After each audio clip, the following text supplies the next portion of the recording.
चंचलता से होने वाली झगड़ालू प्रवृत्ति। झगड़ालू प्रवृत्ति होती है क्या? हाँ, होती है। कब होती है झगड़ालू प्रवृत्ति? ए जी, हमारी ही सुनो, मैं नहीं सुनता किसी की। तुम सुनते हो कि नहीं सुनते हो मेरी? ये जो भाषा है ये झगड़ालू प्रवृत्ति की है। तो झगड़ालू प्रवृत्ति से बचना है तो नयों की व्यवस्था को समझ लो। निश्चय वाला व्यवहार वाले को पसंद नहीं कर रहा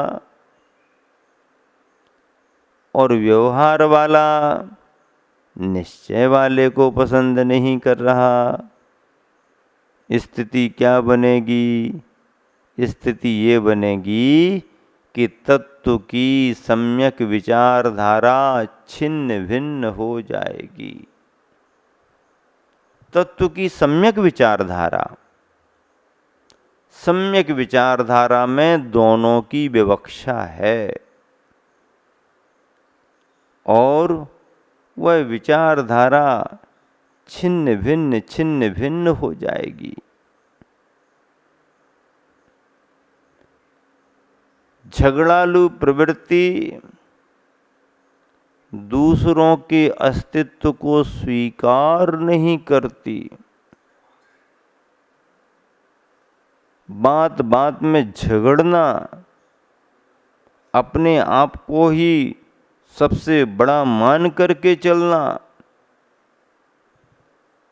मैं जो कहूँगा वही तुम्हारे लिए करना पड़ेगा, मैं किसी की सुनने वाला नहीं हूँ।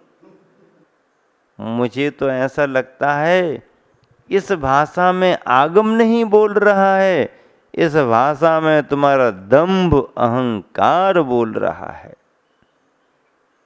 अहंकार बोल रहा है तुम्हारा। मुझसे बड़ा और कौन हो सकता है? तुमने पढ़ा क्या है अभी? मैंने कितने ग्रंथ पढ़ करके डाल दिए। पढ़ डाले, क्या कहते हैं? पढ़ डाले। कितना मैंने पढ़ लिया है? अरे भैया, पढ़ लिया है तो जरा तुम्हारे व्यवहार में भी तो झलकना चाहिए। तुम किसी के दो विचार सुन नहीं सकते, तुम किसी की विचारधारा को, स्वतंत्र विचारधारा को सुन नहीं सकते। बस मैं जो कह रहा हूं सो सुनो। ये भाषा किसकी हो गई? ये भाषा तो रावण की भाषा है और किसी की भाषा नहीं। रावण की भाषा क्या बन गई थी? ऐट, क्या समझ रखा तुम लोगों ने मेरे लिए? क्या समझ रखा तुम लोगों ने मेरे लिए? रावण कहता था, एको अहम द्वितीयो नास्ति, न भूतो न भविष्यति। लेकिन ऐसे बड़े बड़े अहंकारी रावण भी स्वस्थ विचारधारा के सामने पराजित होते हुए देखे गए। ये इलाका जो चल रहा है, जिस इलाके के निकट निकट से विहार करते हुए हम आए, मध्य प्रदेश की राजधानी भोपाल वाला इलाका है। और उस इलाके में रहने वाले लोगों की भाषा और राजनीति करने वालों की भाषा, राजनैतिक लोगों की भाषा, राजनैतिक प्रतिद्वंदियों की भाषा, इनकी भाषा पर कौन लगाम लगाता है? इनकी भाषा पर स्वस्थ विचारधारा वाले लोग लगाम लगाते हैं। इनकी अहंकारी विचारधारा पर कलम के धनी लगाम लगाते हैं। कौन कलम के धनी? पत्रकार कलम के धनी होते हैं, संपादक कलम का धनी होता है। वह अपनी विचारधारा को स्वतंत्रता से रखता है और जब अपनी विचारधारा को अपने संपादकियों में रख देता है तो फिर लोगों को नई दिशा मिल जाती है। और कभी यदि उसे किसी के विचारों को अपने अखबार में, अपने पेपर में स्थान देना होता है तो सभी के विचारों को उसे स्थान देना पड़ता है। हालांकि उसे इतना लिखने की स्वतंत्रता रहती है कि इन लेखों से हमारी विचारधारा का सहमत होना जरूरी नहीं, पर ये अखबार है, आया है, इसे मैं दे रहा हूं, पर इस विचारधारा से मैं सहमत हूं ऐसा नहीं।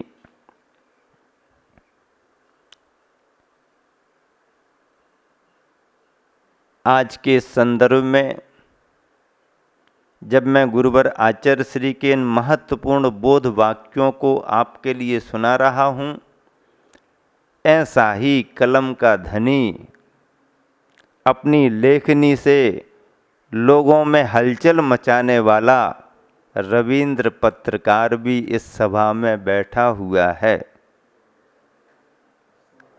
भले ही वो भोपाल का हो या भोपाल में कहीं बाहर से आया हो, सवाल इस बात का नहीं है, पर उसने अपनी ऊर्जा से, अपने विचारों से लोगों को बहुत लाभान्वित किया है। कुंडलपुर जैसे महोत्सव में और कुंडलपुर की सत्यापित करने वाली पृष्ठभूमि में, कुंडलपुर की सच्चाई को उजागर करने में उसने जो श्रम किया, पसीना बहाया, वह आज भी लिपिबद्ध है और कुंडलपुर का सच इस नाम से एक अविस्मरणीय कृति तैयार होकर के सबको मिली है। प्रारंभ से ही शासन में और साहित्यकार में तालमेल ज़्यादा नहीं रहा, लेकिन तालमेल तो बना करके चलना ही पड़ता है। साहित्यकार यदि नहीं हो तो शासन प्रणालियां भी डगमगा जाती हैं और शासन प्रणालियां यदि साहित्यकारों को सम्मान ना दें तो साहित्यकार अपने दिल की बात अपने कागज पर नहीं ला पाते हैं। इसीलिए कलम का धनी अपने विचारों से दुनिया को लाभान्वित करता है। विचारधारा किसी की कोई भी क्यों ना हो, सर्वथा उसे गलत नहीं माना जा सकता। सर्वथा कह रहा हूं, किसी ने किसी की दुकान पर से कोई सामान उठा करके खा लिया और उसे किसी ने पकड़ लिया तो प्रथमतः पहली नजर में वो अपराधी माना जाएगा, दोषी है माना जाएगा, दंड मिलना चाहिए माना जाएगा। पहली नजर तो उसे अपराधी घोषित करने की बन गई। पर यदि उससे बात किए बगैर, उससे पूछे बगैर, उसकी स्थिति को समझे बगैर डायरेक्ट ही देख करके दंड घोषित कर दिया जाए तो न्याय कभी कभी अन्याय में भी बदल जाता है। कारण क्या है? उसने दुकान पर से उठा करके खा लिया, अपराधी है, दंडित किया जाना चाहिए। बात ठीक है, आप जो कह रहे हो सच कह रहे हो, ऑन स्पॉट यही हुआ है, और यदि ऐसा हुआ है तो उसे दंड भी मिलना चाहिए, इससे सभी सहमत हैं। लेकिन उसके विचार भी तो पूछो, उसको भी तो अपना पक्ष रखने दो। जब तक वह अपना पक्ष नहीं रखेगा तब तक फैसला नहीं हो सकता। महान से महान अपराधियों को भी अंत में भी अपनी बात रखने का अवसर दिया जाता है, ताकि अंत में कोई ये ना कह सके कि उसे अपनी बात रखने का अवसर नहीं दिया गया। पर जब पूछताछ हुई तो उस व्यक्ति ने अपनी परेशानी बताई और वह कहने लगा, मैं इतने दिन से भूखा था, मुझे कुछ भी कहीं पर खाने पीने को मिला नहीं, मरता क्या ना करता, चाहे कुछ भी दंड दे दो, पर उस समय तो मेरी बहुत बड़ी मजबूरी थी, मैं बहुत परेशान था, इतना सारा रखा था, थोड़ा सा उठा करके खा लिया तो कौन सा बड़ा अपराध कर दिया, बिना पूछे खा लिया है, ये मेरा दोष है, अब इसमें आप जो दंड देना चाहो तो दे दो। तब फिर यहाँ सुनने वाले को भी सोचने के लिए मजबूर होना पड़ेगा, और फिर वह न्याय की मूर्ति सारी परिस्थितियों पर विचार करके उसे सजा देने का भाव भी नहीं करेगा, पर सचेत जरूर करेगा, सावधान जरूर करेगा, गलती को स्वीकार जरूर कराएगा, लेकिन यह कहकर के उसे बरी करेगा कि सामने वाले की गलती तो है, पर उसने केवल अपने पेट के लिए ही ये गलती कर दी है, बाकी किसी को कोई बड़ा नुकसान नहीं पहुंचाया है, किसी का बहुत बड़ा अहित उससे नहीं हुआ है। उसने जो त्रुटि और गलती की है वो सामने है, तो उसे बरी भी कर सकता है, सचेत सावधान भी करके छोड़ सकता है, और चाहे तो थोड़ा कुछ, हालांकि कोई धारा उसमें लगती नहीं है तो दंड का पात्र नहीं है, पर लापरवाही ना हो इसके लिए सचेत हिदायत दे करके वरी कर सकता है। तो कहने का मतलब ये है कि निर्णय करने के लिए सामने वाले का पक्ष सुनना भी बहुत जरूरी है। महावीर भगवान के उन्हीं सिद्धांतों की बात यहाँ चल रही है कि अनेकांत का सिद्धांत और स्यादवाद की शैली सामने वाले को भरपूर बोलने का अवसर देती है, सामने वाले को स्वतंत्रता से अपना पक्ष रखने का अवसर देती है, कहीं किसी पर कोई दबाव नहीं, प्रथम नज़र से ही कभी किसी के मान्यता को गलत साबित करना नहीं।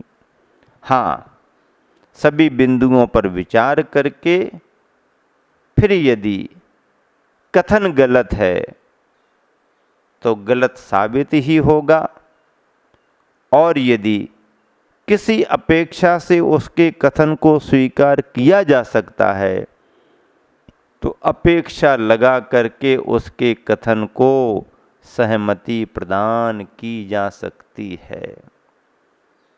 अपेक्षा लगा करके बात करना हमेशा सत्य साबित होती है, और बिन अपेक्षा के बात करना गलत साबित भी हो सकती है।